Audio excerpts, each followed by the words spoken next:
अस्सलाम वालेकुम and welcome to sports flow. Pakistan और न्यूजीलैंड की टीमें अब हैमिल्टन से डनडन पहुंच चुकी हैं, जहां 5 T20 मैच की सीरीज़ का तीसरा T20 इंटरनेशनल खेला जाएगा। अब तक का सीरीज़ में न्यूजीलैंड ने पाकिस्तान की एक नहीं चलने दी है। 2-0 की लीड हासिल है न्यूजीलैंड को। तीसरा मैच क्रूशल है बिकॉज यहाँ पर अगर न्यूजीलैंड जीत जाता है तो फिर सीरीज़ भी अपने नाम कर लेगा। बट सवाल ये है, क्या पाकिस्तान के लिए सीरियस अहमियत की हामिल है या फिर आगे होने वाला T20 वर्ल्ड कप? ये बड़ा इंपॉर्टेंट क्वेश्चन है बिकॉज पाकिस्तान ने यहाँ पर अपना एक जो बैलेंस बनाना है, एक जो स्क्वाड तैयार करना है, वो T20 वर्ल्ड कप में पाकिस्तान के लिए परफॉर्म करता हुआ नज़र आएगा। So we need the right option for the right positions.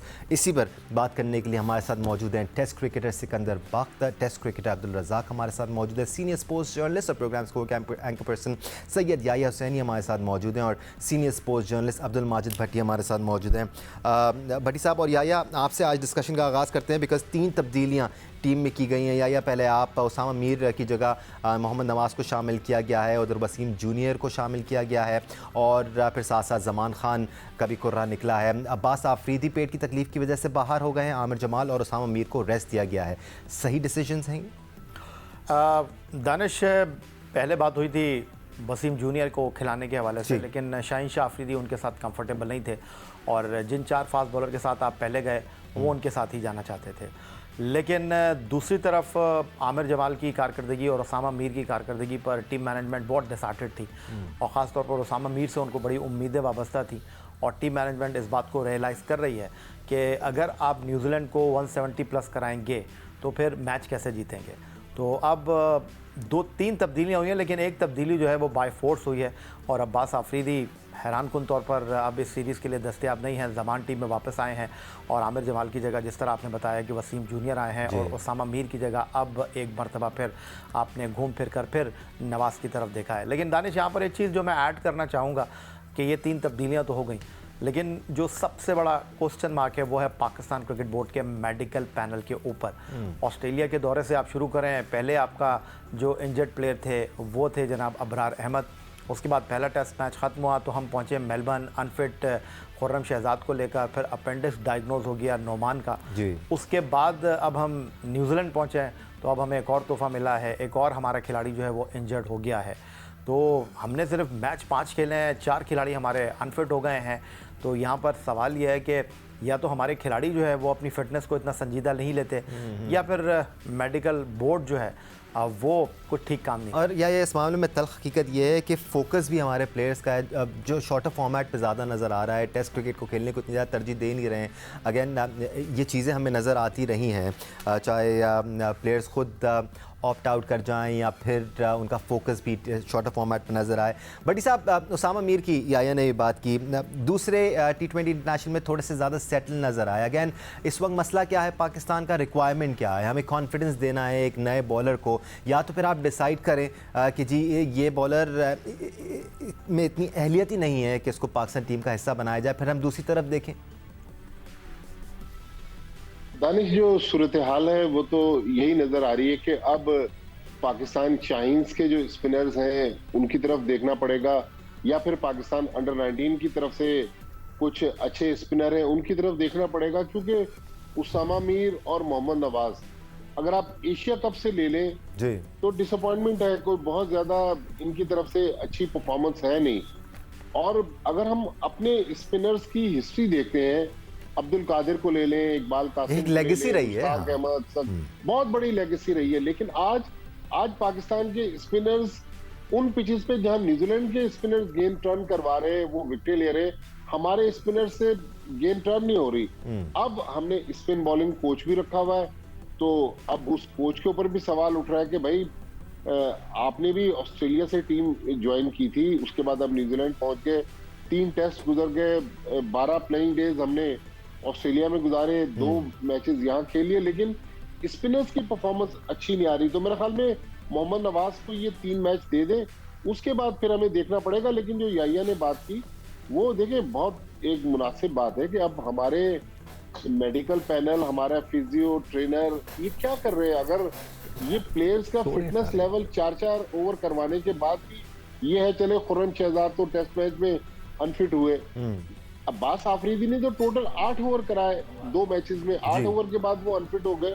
तो ये फिटनेस का सवाल तो उठ रहा है। उस दिन जो वहाब रियाज ने कहा कि हमें तो ये कहा गया था कि भाई पिछले दौर में ये होता था कि सोचना भी मना है फिटनेस की बात ही नहीं करनी मेरे ख्याल में जब तो अगर फिटनेस पे हम तवज्जो नहीं देंगे तो फिर पाकिस्तान टीम की वर्ल्ड कप की तैयारी क्या, अगले 50 ओवर के वर्ल्ड कप की तैयारी भी नहीं हो सकती। बिल्कुल सही बात है, ऐसा ही कुछ नजर आ रहा है। सिकंदर, ये जो स्पिनर्स का मसला है ये आज का मसला तो नहीं है। आज ही मैंने आपने देखा था कि एक 4 साल पुराना क्लिप आपने शेयर किया हुआ था, उसमें आपने कहा हुआ था कि पाकिस्तान को स्पिनर्स तलाश करने की जरूरत होती है। 4-5 साल से ये मसाइल चलते नजर आ रहे हैं, बट अब सही सोल्यूशन निकल नहीं पाया है या हमने ढूंढने की कोशिश नहीं की है, क्योंकि वही चेहरे बार बार हमें नज़र आते हैं पाकिस्तान क्रिकेट। अब बिल्कुल वो आज 4 साल वो होता है ना, मेमोरीज आ जाती है फेसबुक पे। तो आए तो मैंने देखा कि बांग्लादेश की सीरीज़ थी हमारी T20 की, और उसके अंदर मैं आखिर में ये कहता भाई वो स्पिनर कहाँ हैं, स्पिनर को ढूंढे। मैं हैरान था कि 4 साल पहले भी यही इशू चल रहा है, आज भी वही इशू है, और पूरा क्रिकेट बोर्ड गुजर गया, सारा नया पाकिस्तान गुजर गया, हर चीज़ हो गई,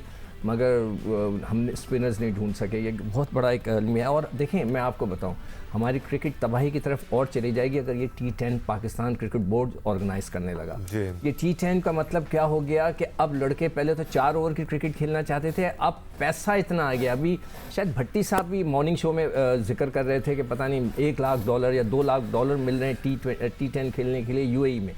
ऑब्वियसली इतना बड़ा पैसा अगर $1 लाख किसी को मिल रहा हो तो कौन छोड़ेगा। तो फिर ये T10 क्रिकेट जो है ये तबाह कर देगी हमारी क्रिकेट को। फिर लड़के सिर्फ 1 ओवर की क्रिकेट खेलेंगे। अभी तो हारिस रऊफ कह रहे हैं ना 4 से ज़्यादा मैं ओवर नहीं करा सकता, मैं टेस्ट क्रिकेट नहीं खेल सकता, तो फिर वो 1 ओवर पे आ जाएंगे लड़के।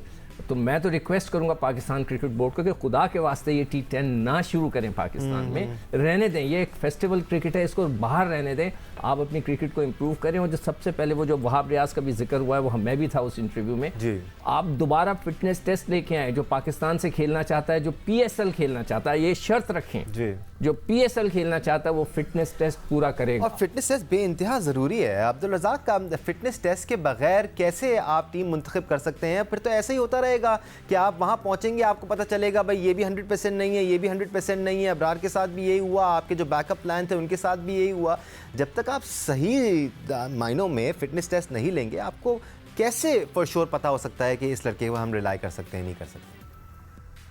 दानिश, देखिए सीधी बात ये है कि ये जो प्रेशर होता है ना, जो सिचुएशन, प्रेशर, कंडीशन, ये आपको अनफिट करती है। और ऑस्ट्रेलिया, न्यूजीलैंड में, साउथ अफ्रीका में हमेशा पाकिस्तान के प्लेयर अनफिट होते आए हैं क्योंकि कंडीशन थोड़ी सी अगेंस्ट है और प्लेयर खुद रिस्पॉन्सिबल होता है फिटनेस का।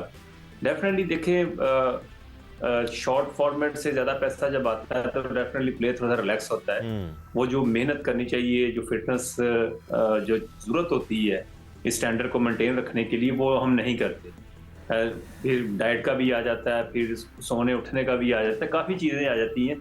जब तक प्लेयर खुद रिस्पॉन्सिबल नहीं रहेंगे, ये फिर वो चीज़ आप फिट नहीं हो सकते। और जब आपके पास, अभी सीकू भाई ने बात की, पैसों की बात की है, तो जब आपके पास पैसा ज़्यादा आ जाता है तो आपको ऐसे रिलैक्स हो जाते हैं। फिर अगर अनफिट भी आप होते हैं ना तो आप डोंट केयर। वो जो होता है ना कि माइंड में यार कि मैं अनफिट हो गया, मैंने फिट होना है, तो आप समझते हैं अच्छा चलो हमें रेस्ट मिल गया और अब हमें रेस्ट करना चाहिए, ये ब्रेक जरूरी था। तो उसमें भी फिटनेस जो है ना और डाउन होती है। क्योंकि हमने जो गोरे देखे हैं, दूसरी टीमों को देखे हैं, जब वो अनफिट होते हैं तो बाकायदा वो अंडर ऑब्जर्वेशन रिहैब करते हैं, उनका बाकायदा प्लान होता है, वो फिर अपने आप को फिट करते हैं, एक जिम्मेदारी होती है उनके सर के ऊपर।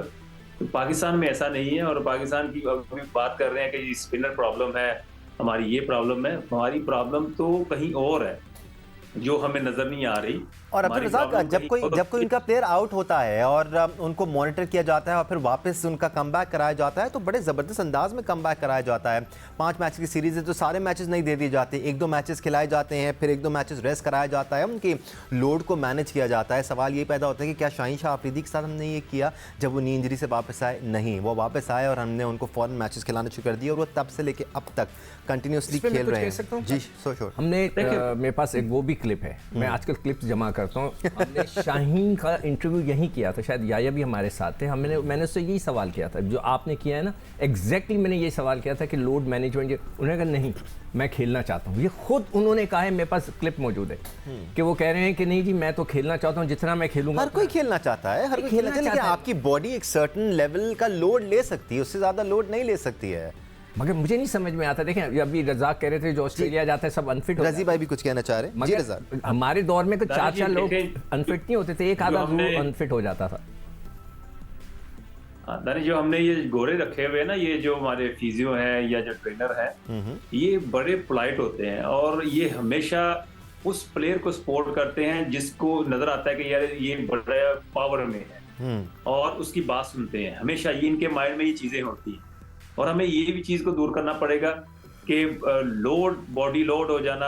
और मैंने आपको बात नहीं बताई, अभी 2-3 साल पहले जब मैं एक टीम का कोच था तो वहां पे हमारे सुपरस्टार आए तो मैंने कहा जी अब ये बॉल है, आप प्रैक्टिस हो रही है तो आप शुरू करें। वो कहता है मेरी बॉडी ओवरलोड है तो मैं बॉलिंग नहीं कर सकता। तो मैंने कहा किसने कहा? उन्होंने कहा जी गोरे ने मुझे कहा मैं 3 दिन के बाद करूँगा। तो जब मैंने ये सुना मैंने कहा यार अच्छा ये भी चीज नजर आई है। नहीं, ये और मॉडर्न डे इस क्रिकेट तरह है की अगर रज़ाक। चीजें हों- ये कहते हैं ना आप लोगों को मॉडर्न डे क्रिकेट का नहीं पता, this is modern day cricket. ठीक हाँ है। जी, और इनको पता नहीं कि तकरीबन कोई 3-4 लाख रुपए की घड़ी इनको दी हुई है उनको चेक करने के लिए, मॉनिटर चेक करने के लिए क्या क्या करते हैं। तो फिर तो सारी चीजें चेक होनी चाहिए कि वो कब सोते हैं कब उठते हैं, तो वो नहीं कोई चेक करता। तो ये बस बॉडी बॉलिंग करने का लोड जो है ना वो चेक होता है उस पर सारी चीजों को। और हमने एंडरसन को देखा है, वो अनफिट थे, मैं काउंटी खेल रहा था तो मैं लंकाशायर में था तो वहां पे वो देखा कि वो तकरीबन 10 बजे से लेकर 12 बजे तक मिडिल पिच पे उसने अपने तकरीबन 15 से 20 ओवर किए उसने और वो अनफिट था तो वो वापस उसने टेस्ट मैच में आना था। तो नहीं बिल्कुल, वो आप इस तरह दुनिया के दुनिया फैक्टर क्रिकेट में के- देखें अब्दुल रज़ाक, तो आपको कई ऐसे एग्जांपल्स मिल जाएंगे जब लोग अपने लिए बेंचमार्क खुद सेट करते हैं, अपने लिए स्टैंडर्ड्स खुद सेट करते हैं। बट यहाँ पर पाकिस्तान क्रिकेट बोर्ड की जानिब से कुछ तजाद नज़र नहीं आ रहा है। एक तरफ तो वो कह रहे हैं कि हम अपने प्लेयर्स को लीग्स खेलने की इजाज़त नहीं देंगे, उनके लोड को मैनेज करेंगे, फिर आपको T20 की तरफ वो उनको पुश कर रहे हैं कि हम T20 कराएंगे और T10 लीग कराएंगे। तो थोड़ा सा तजाद तो है इसमें पूरे मामले में। दानिश, अब तक जितनी भी खबरें चल रही हैं T10 लीग के हवाले से या फिर मैं ये कहूँ कि ये जो खिलाड़ियों के NOC के हवाले से अगले चंद घंटे इस बात का खुलासा हो जाएगा। लीग तो नहीं खेल सकते हमारे खिलाड़ी, T10 खेल सकते हैं, कोई लीग नहीं खेल सकते क्योंकि वो जो PCB भी जैसे सिकंदर वक्त ने कहा कि T10 लीग करवाने की कोशिश कर रहा था। अब देखिए ब्रांड के ऊपर ब्रांड कैसे आ सकता है, मेरे तो ये समझ से बाहर है कि एक तो दूसरी बात ये कि इंडिया में IPL हुई 2008 में, उसका पहला एडिशन हुआ और दानिश आज भी इंडिया में जो है ICL फिर उसके बाद स्टार्ट हुई और आज भी इंडिया में अगर आप देख लें तो वहाँ इंडिया के क्रिकेटर्स सिवाय IPL के और किसी क्रिकेट में आपको खेलते हुए दिखाई नहीं देते। उनके रिटायर्ड क्रिकेटर भी जो है उनकी रविश है कि वो बहुत अब इक्का दुक्का जाकर खेलने लगे हैं। लेकिन पाकिस्तान वो वाहिद मुल्क है जहाँ पर ब्रांड के ऊपर ब्रांड खड़ा हुआ है। जो इस वक्त PSL पाकिस्तान का एक ब्रांड बना, पाकिस्तान क्रिकेट बोर्ड के ख़जाने को उससे कुशन मिला। आप और दूसरी लीग इधर मुनक्किद हो रही हैं, उनमें भी वही स्पॉन्सर्स हैं जो PSL के अंदर स्पॉन्सर हैं, TV राइट्स, कमेंटेटर भी वही, हर कोई चीज़ वही नज़र आ रही है। तो फिर आप अपने ब्रांड को तो मुतासर कर रहे हैं। तो ये एक सबसे बड़ा सवाल है। दूसरी बात यह है दानिश के अगर आप ये कहते हैं कि खुला तजाद है पाकिस्तान क्रिकेट बोर्ड की टीम मैनेजमेंट में, तो मैं इसको भी अंडरस्टैंड करने के लिए और मानने के लिए तैयार नहीं हूँ। मैं आपके सामने आदाद शुमार रखता हूँ दानिश, और आप बोर्ड की बात कर रहे हैं, ये तो मैनेजमेंट के फैसले तो नहीं है कि अगर T10 करानी है, NOC देनी है नहीं देनी, ये तो बोर्ड के फैसले हैं ना। दानिश मैं वही आपसे कह रहा हूँ कि ये खिलाड़ी नहीं खेल सकते, क्यों नहीं खेल सकते, आगे आने वाले दिनों में खुलासा हो जाएगा उसका। मैं फिटनेस के हवाले से जो आपसे बात कर रहा हूँ, सिकंदर बख्त यहाँ पर मौजूद है, अब्दुल रज़ाक यहाँ पर मौजूद है, माजिद भट्टी हैं, आप इतने अरसे से शो को कंडक्ट कर रहे हैं। आपसे मैं बहुत ही आसान सा सवाल करना चाहूँगा। हम गोरों के सर पर डाल दें, हम मोहम्मद हफीज़ के सर पर डाल दें, हम ज़का अशरफ के सर पर डाल दें, हम आलिया रशीद को इसका मोरद इल्ज़ाम ठहरा दें, मेडिकल पैनल को इसका मोरद इल्ज़ाम ठहरा दें। 4 खिलाड़ी आपके अनफिट हुए हैं। अब मैं आपको बता रहा हूँ, 38 ओवर 238 28 गेंदें की हैं खुर्रम शहजाद ने। वो पूरा कायद-ए-आज़म ट्रॉफी खेल के आ रहे हैं, उनकी पसली खिंच गई। एक गेंद इस सीरीज़ में नहीं डाली अबरार अहमद ने, वो अनफिट हो गए।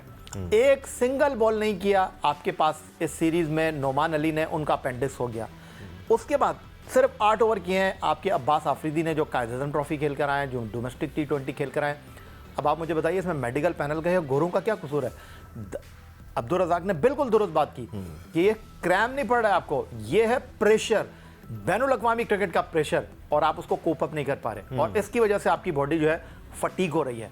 अब इसमें मेडिकल पैनल का क्या कसूर है? ठीक है, पाकिस्तान क्रिकेट टीम की अगर बात की जाए, तीसरे T20 इंटरनेशनल के लिए जो तब्दीलियां की गई हैं वो बॉलिंग डिपार्टमेंट में की गई हैं। इवन तो हम दोनों मैचेस चेज़ ना करने की वजह से हारे। पहला मैच 227 रन का टारगेट चेज़ करते हुए, दूसरा मैच 195 रन का टारगेट चेज़ करते हुए। बैटिंग ऑर्डर को वही रखा गया है। एक ब्रेक ले लेते हैं, बात करेंगे क्या ये ठीक है और क्या इसी बैटिंग ऑर्डर पर रिलाय पाकिस्तान कर सकता है वर्ल्ड T20 के लिए भी। बात होगी ब्रेक के बाद, हमारे साथ में। Welcome back once again to Sports Flow। Pakistan और न्यूजीलैंड तीसरे T20 इंटरनेशनल में आमने सामने होंगे। डनडन का मैदान है, टीम अनाउंस कर दी गई है, लेकिन बाहर अभी भी कुछ लड़के बैठे हुए हैं। हैंडलिंग बड़ी इंपॉर्टेंट होती है सिकंदर। आप नए लड़के को किस तरह हैंडल करते हैं, ये भी कोई बुरा आइडिया नहीं है कि आप एक नए लड़के को पिक करते हैं और उसको एक्सपोजर देते हैं टीम के साथ।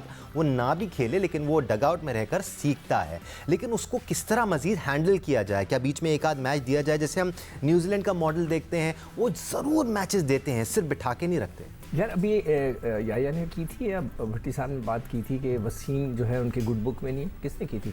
नहीं, मैंने कहा कि कप्तान उनको नहीं खिलाना चाहते थे शुरू में, क्योंकि जो 4 फास्ट बॉलर खेले ना, तो मैनेजमेंट चाहती थी कि वसीम जूनियर, उन्होंने कहा नहीं कि अभी मैं आमिर जमाल उनकी फॉर्म को यूटिलाइज करना चाहता हूँ, अब्बास आफरीदी को टीम में। वो लाइकिंग में तो है मगर सिर्फ वो ये नहीं, प्लेइंग 11 में जब आपने 4 खिलाना था तो 5 तो नहीं खेल सकते। अब देखा ना, अब कप्तान अगर एक प्लेयर जो वर्ल्ड कप में पूरे साथ रहा, उससे पहले भी साथ रहा, उससे पहले भी साथ रहा, उससे पहले 2.5-3 साल से साथ ही है। हाँ, और अब वो अगर कप्तान बोले यार मुझे इस पर कॉन्फिडेंस नहीं है, तो ये बड़ी अजीब सी चीज़ हो जाती है। देखिए, अब हसीब और फरहान, मेरे ख्याल से ये 3 मैचों के बाद इन 2 को 2 मैच खिलाने चाहिए आपको। हारें या जीतें, आपको इन्हें खिलाना चाहिए। जब आप लेकर गए उन्हें भी तो देख लें कि उन ट्रैक्स पे वो क्या करते हैं, उनको भी खिला के देख लें कि किसकी कोई कमर में चुक पड़ती है, किसी के पेट में दर्द शुरू हो जाता है, पसली टूट जाती है, यानी कि अजीब अजीब चीज़ें हो रही हैं, जो उनको भी खिला के देख लें तो पता चल जाएगा ना कि उनकी फॉर्म क्या है क्या नहीं है। तो बॉलर्स के पास भी हमारे पास चॉइस थी। यही चीज़ हमने पिछले मैच में कही थी प्रोग्राम में कि वसीम और जमान इनको अंदर आना चाहिए। हमने उसामा का भी जिक्र किया था, वो तीनों चेंजेस हो गई हैं, एक बाय फोर्स हो गई, बाकी हो गई। अब ये 2 प्लेयर भी रहते हैं, इनको भी खिला के आप देख लें, ताकि यार जब लड़के को लेकर गए तो उनको खिलाएं, इनको ज़रूर खिलाना चाहिए। वरना ये कि ऐसा ना करें। हमारे यहाँ तो ये भी मिसाल है कि नए बच्चों को लेकर गए, वो बाहर बैठे हुए, फील्डिंग कौन कर रहा था? Rizwan as a 12th man. मतलब इससे बड़ी मैं कहता हूँ क्रिकेट के अंदर नालायकी मैं नहीं समझ सकता कि हो सकती है कि रिजवान फील्डिंग करने चले गए, वो बच्चे बाहर बैठे। यहाँ पर जो चेंजेस की बात हो रही है भट्टी साहब और याया, मैं आपसे भी इस पर पॉइंट ऑफ व्यू चाहूँगा, बट रज़ाक की है जो चेंजेस की बात हो रही है, ज़रूरी नहीं है कि आप साहबजादा फरहान और हसीबुल्लाह को खिला रहे हैं तो आप किसी नए लड़के को यानी कि साइम को बाहर करके खिलाएं या आज़म को बाहर करके खिलाएं। आप सीनियर प्लेयर्स को रेस्ट देकर इन प्लेयर्स को खिला सकते हैं, इसमें कोई मुज़ायका नहीं है, अगर आपकी सोच वर्ल्ड T20 के लिए टीम बनाने की है। देखें सीखो भाई, बात वो नहीं है। आप ये देखें, अगर आप एक टीम में 3-4 ऑलराउंडर ले जाते हैं तो प्रेशर किस पे होगा मुझे बताएं। अगर टीम में आप 5-6 ओपनर ले जाते हैं तो प्रेशर किस पे होगा? जो खेल रहा होगा उस पे होगा। तो बात ये नहीं होती आप विकेट कीपर आप 2 खिलाएंगे तो प्रेशर किस पे होगा? विकेट कीपर पे होगा। हमने तो यही क्रिकेट देखी है, हमने जो खेली है क्रिकेट इस तरह देखी है कि हमारे जो टीम होती थी 11 की टीम पहले ही डिसाइडेड होती थी कि इसने 11 की टीम ने खेलना है और यही खेलेगी। हाँ, कोई अनफिट होता है तो फिर कोई रिप्लेस करेगा। तो यहाँ पे वो सिस्टम नहीं है, यहाँ पे अनफिट वाला चक्कर ही कोई नहीं है। आप तो जो प्लेयर नहीं खेल रहे उन पे भी ज्यादा प्रेशर है और जो खेल रहे हैं उन पे बहुत ज्यादा प्रेशर है, इसलिए कि वो समझ रहे हैं कि अगर हम नहीं करेंगे तो बाहर हो जाएंगे। बट फिर जब आपको ये रियलाइज हो कि मैंने खेलना है, एक विकेट कीपर हो, उसको पता है मैंने विकेट कीपिंग भी करनी है और मैंने अगर बैटिंग में नहीं करता तो मैं विकेट कीपिंग में 4-5 कैच पकड़ लेता हूं, तो उसको ये कॉन्फिडेंस तो रहेगा ना। वो चीज नहीं है भट्टी साहब। या ये भी ठीक मसला है। भट्टी साहब आपकी तरफ पहले आता हूं कि भाई हम 5 मैचेस के लिए कॉन्फिडेंस दे दें तो वो प्रेशर में हम बाहर बिठाकर एक मैच के लिए खिला लें तो प्रेशर में हमारे लड़के प्रेशर में ही चल रहे हैं। अब वो नेशनल टीम के लड़कों की बात हो रही है सर, किसी क्लब लेवल क्रिकेटर की बात नहीं हो रही है। दानिश, जो याया ने बात की ना कि कप्तान उसको खिलाना चाहते थे, कोच उसको नहीं खिलाना चाहते थे, ये एक याया ने जो बात की ना, ये आटे में नमक के बराबर है। मेरे पास मुसद्दिका इतला है, लेकिन अगर कोई कहेगा कि सबूत दो तो सबूत नहीं है।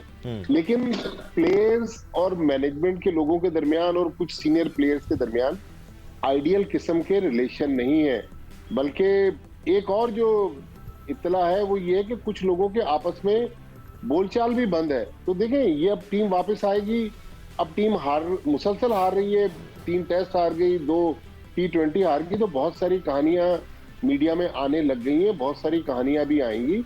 तो पाकिस्तान क्रिकेट बोर्ड, देखें, इदारा एज ए इंस्टीट्यूशन, हमारा क्रिकेट बोर्ड वीक है ना, पीछे से क्रिकेट बोर्ड अपनी जंग लड़ रहा है, यहाँ पाकिस्तान टीम स्ट्रगल कर रही है। तो हमारा जो एक एंटरटेनमेंट है मुल्क का, जिसके पीछे 25 करोड़ आवाम हर मैच में खड़ी हो जाती है, वो जब स्ट्रगल करेगा, उसमें खिलवाड़ होगा, सियासत होगी, तो फिर टीम का माहौल भी आइडियल नहीं रहेगा। लिहाजा हम भी स्टेक होल्डर हैं इस लिहाज से कि हमारी रोजी रोटी भी इस क्रिकेट की वजह से वाबस्ता है।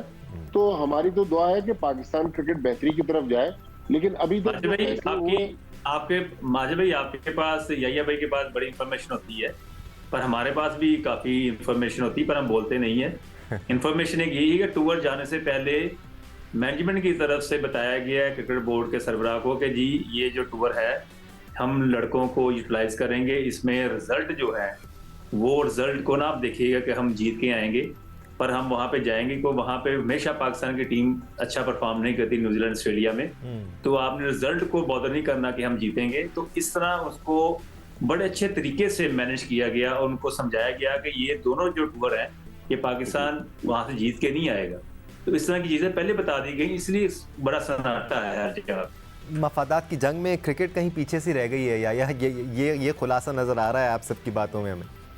देखें दानिश, माजिद भट्टी साहब काबिल एहतराम है, अब्दुल रज़ाक का अपना एक्सपीरियंस है, बट मैं आपसे जो अब बात करने लगा हूँ ना जी, वो बात यह है कि 3.5 साल Pakistan cricket board, Pakistan cricket team जिस आइसोलेशन में रही, आप 2 वर्ल्ड T20 हार गए, 50 ओवर का वर्ल्ड कप सेमीफाइनल नहीं खेल सके, 50 ओवर का एशिया कप सेमीफाइनल नहीं खेल सके, T20 का एशिया कप आप फाइनल में जाकर हार गए, और उसके बारे में सिकंदर बड़ी अच्छी बात करते हैं कि रिजवान 14 ओवर तक बैटिंग करते रहे और फिर जब ज़रूरत पड़ी 16 ओवर तो आउट होकर आ गए। अभी जुमा 8 दिन इस टीम को टेक ओवर किए मोहम्मद हफीज़ को हुआ नहीं। आप थोड़ा सा तो उनको क्रेडिट दें, आप इस बात को तो अंडरस्टैंड करें। आपके ख्याल में क्या बाबर आजम लड्डू पेड़े खा रहे होंगे बैठ के? यार एक आदमी 3.5 साल तक चीज़ों को ड्राइव करता रहा, तो अब आपके ख्याल में वो नॉर्मल होगा? ये इंसानी फितरत है। दूसरी बात ये, आप कह रहे हैं कि जी पावर में हफीज़ जो है उनको रेजिस्टेंस का सामना है, होगी रेजिस्टेंस, लेकिन आप ये भी तो अंडरस्टैंड करें कि भाई बाबर आजम अपना नंबर छोड़ने के लिए तैयार नहीं थे। कराची किंग्स से उन्होंने कहा भाई मैं नहीं छोड़ूंगा ओपनिंग का number, Alex hello Islamabad United चले गए, हफीज ने उनको नंबर 3 पर खिला दिया। हफीज ने रिजवान को बोला भैया फील्डिंग करेंगे, तो बिल्कुल मैंने हफीज का नाम नहीं लिया, मैंने नहीं सर, मैं आपकी बात नहीं कर रहा, मैं एक जनरल बात कर रहा हूँ, ये रस्सा कशी तो होगी, इसमें कोई शक व शुबे की गुंजाइश नहीं है, लेकिन मैं ये कह रहा हूँ कि हफीज ने अपनी अथॉरिटी जो है बहुत अच्छे तरीके से मनवाई है।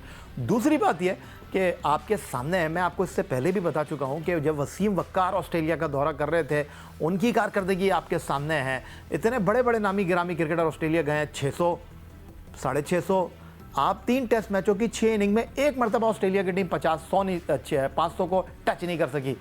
वसीम वक्कार खेल रहे थे, ऑस्ट्रेलिया को कितनी बार आपने आउट किया है, आप उठाकर देख लीजिए। इस टीम ने जिसकी बॉलिंग को आप कह रहे थे यार इनकी बॉल डालते हुए हमें शर्म आ रही है, इनकी स्पीड मीटर पे इनकी स्पीड देख के, उन्होंने 6 इनिंग में 4 मरतबा ऑस्ट्रेलिया को ऑल आउट कर दिया। आप मेलबर्न टेस्ट मैच में जीत के रास्ते पर थे, आप सिडनी टेस्ट मैच में प्लेट के रख के आपने ऑस्ट्रेलिया को कहा भाई आप जीत जाए, हमारे में दम नहीं है। अब इसमें हफीज क्या करेगा? मैं इसमें कुछ ऐड करना चाहूँ आप सर, बहुत मुख्तसरन कर लीजिएगा, टाइम खत्म हो गया। आपने वसीम अकरम का नाम लिया, उस वक्त ऑस्ट्रेलिया की टीम भी देख लें, टीम की ऑस्ट्रेलिया की। बिल्कुल सर, वो भी तो तगड़े थे, वो रेलू कट्टे थे। अगेन देखिए, माजी से हमें सबक सीखना चाहिए, अच्छी चीज़ें सीखनी चाहिए और उनको इम्प्लीमेंट करना चाहिए। बट यहाँ पर मसला है क्लैश का, जो clash of the titans with in the team हो रहा है ना, ये क्लैश पाकिस्तान टीम को मुतासिर कर रहा है। हमें क्लैश करना है लेकिन दूसरी टीमों के साथ उनसे लड़ना है, आपस में नहीं। Let's hope Pakistan cricket team जिस डगर पे चल रही है उसमें बेहतरी नज़र आए, हमें नए प्लेयर्स को शामिल भी किया जाए, उनको मौका भी दिया जाए और उनको सही तरह से हैंडल किया जाए, ताकि वर्ल्ड T20 के लिए हम बेहतर तैयार नज़र आएँ एज अ यूनिट। सिकंदर बाग, याहिया हुसैनी, अब्दुल माजिद भट्टी, अब्दुल रज़ाक, आपका शुक्रिया हमें ज्वाइन करने के लिए, आप सबका शुक्रिया देखने के लिए। आज के लिए इतना ही, अल्लाह।